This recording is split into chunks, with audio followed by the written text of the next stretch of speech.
Welcome to BGN Telugu updates. ఆవలింతలు రావడం సహజం. ఒకరికి ఆవలింత వస్తే పక్కనున్న వారికి ఆటోమేటిక్గా ఆవలింతలు వస్తాయి. తాజాగా ఈ ఆవలింత ఓ యువతికి పెద్ద సమస్యనే తెచ్చిపెట్టింది. బలవంతంగా ఆవలించడంతో ఆమె దవడ లాక్ అయిపోయింది. తెరిచి ఉన్న నోరుతోనే డాక్టర్ దగ్గరకు పరుగెత్తింది. ఈ ఘటన అమెరికాలో చోటు చేసుకుంది. అమెరికాలోని న్యూజెర్సీకి చెందిన జెన్నా సినాట్రా అనే 21 ఏళ్ల సోషల్ మీడియా ఇన్ఫ్లుయెన్సర్కు ఆవలింత రావడంతో ఆమె పెద్దగా నోరు తెరిచి ఆవలించింది.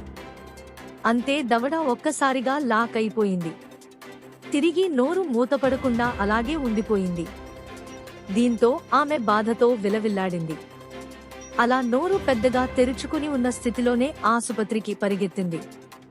తన సమస్యను వైద్యులకు వివరించేందుకు తను నోరు సహకరించకపోవడంతో ఓ బంధువు సాయం తీసుకుంది.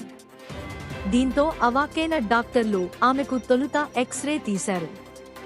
ఆమె బలంగా ఆవలించడం వల్ల దవడ ఎముక పక్కకు జరిగిందని గుర్తించారు. కొన్ని గంటల పాటు మరికొన్ని పరీక్షల తర్వాత చికిత్స చేశారు. ఆమెకు నొప్పి తగ్గడానికి ముందుగా నోటికి మత్తు ఇంజెక్షన్ ఇచ్చారు. చివరకు తల నుంచి దవడ దాకా పెద్ద కట్టు కట్టారు. దీంతో ఆమె దవడ తిరిగి యథాస్థానంలోకి వచ్చింది.